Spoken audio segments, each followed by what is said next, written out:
Sont des extraits d'une discussion au sujet de la portée sociocritique des références historiques dans le roman contemporain. Cette discussion a eu lieu lors du festival La prose des vents, Prose in the Park, qui s'est déroulé à Ottawa au mois de juin 2017. Vous allez entendre les écrivains Lilian Gratton, Kalula Kalambé et Marie-Josée Martin.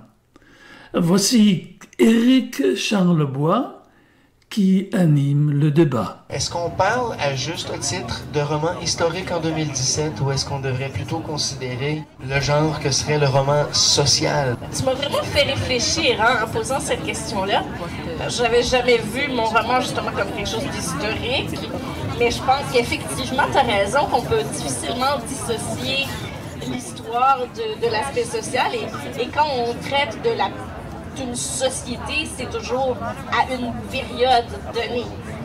Exactement. Et en fait, le mot histoire, finalement, on l'attribue à ce qui est passé il y a longtemps. Mais nous faisons de l'histoire chaque jour. Nos différents faits sociaux collectés deviennent notre histoire. Donc, dans la catégorisation, je ne sais pas. Mon épouse a écrit le récit de sa mère. Et il a été, bien sûr, dans l'obligation de citer les noms des gens qui ont existé. Le premier débat, c'est avec son jeune oncle, qui lui trouve que le portrait de son grand frère, qui est le père, pas le bon. Alors, finalement, il a un drame, elle ne sait pas ce qu'elle doit faire. Est-ce que je publie pas? Est-ce que ce n'est pas trop raconter l'histoire intime et le mettre sur la place publique? Il lui a fait voir que personnages qui nous inspirent, que ce soit dans notre famille ou autour de nous, ne sont que des objets d'une société. Ils nous permettent seulement de bien lire la société. Il ne faut pas le prendre au premier degré en disant que c'est eux qui sont le début et l'aboutissant du drame. Ils ne sont que de manifestations d'une société. Donc utiliser leur nom ou mettre le nom de quelqu'un d'autre, le plus important c'est comment les gens ont vécu dans cette période, à ce temps-là. Donc alors, elle a changé quand même de nom parce que c'est pas toujours facile.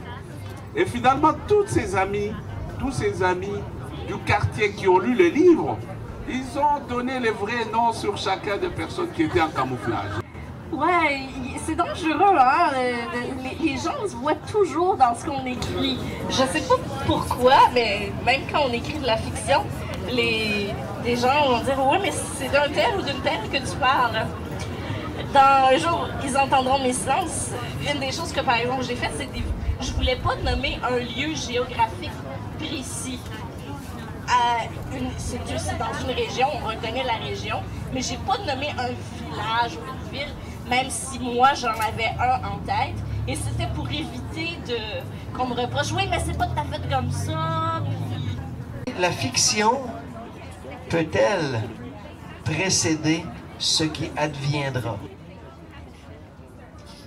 Ben, avec les événements chez nos voisins, il y en a beaucoup qui ont parlé de ça, justement, avec l'élection de Donald Trump. Certains ont dit, mais c'est ce que Orwell décrivait. Jules Verne, quand il décrivait certains éléments du futur, on a trouvé aussi qu'il faisait preuve d'une vision extraordinaire. Alors, oui, je pense qu'il peut précéder l'histoire dans le film. Peut nous mettre en garde ou il peut nous donner le goût de construire quelque chose de nouveau.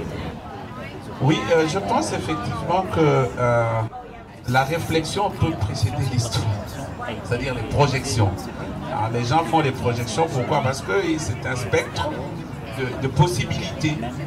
Et en philosophant sur un aspect des prévisions, ça peut se concrétiser dans l'histoire. À ce moment-là, on dit, bon, écoutez, la création a précédé l'histoire. C'est vrai, parce que peut-être en tant qu'auteur, on a une certaine sensibilité. Écoutez, Marie-Josée Martin, Kalula Kalambé, Liliane Gratton, merci. Vous nous rappelez que, l'histoire, c'est peut-être passé, mais c'est du moins jamais dépassé. Merci énormément. Merci Eric pour tes questions. C'était CKCU Literary News, le programme littéraire de la radio communautaire de l'Université Carleton à Ottawa, au Canada. Toutes nos émissions sont téléchargeables on demand à ckcu.fm. Merci beaucoup de votre fidélité et veuillez me suivre sur Facebook et Twitter. C'est Hans-Georg Ruprecht qui vous dit bye bye for now et à la semaine prochaine, même poste, même heure.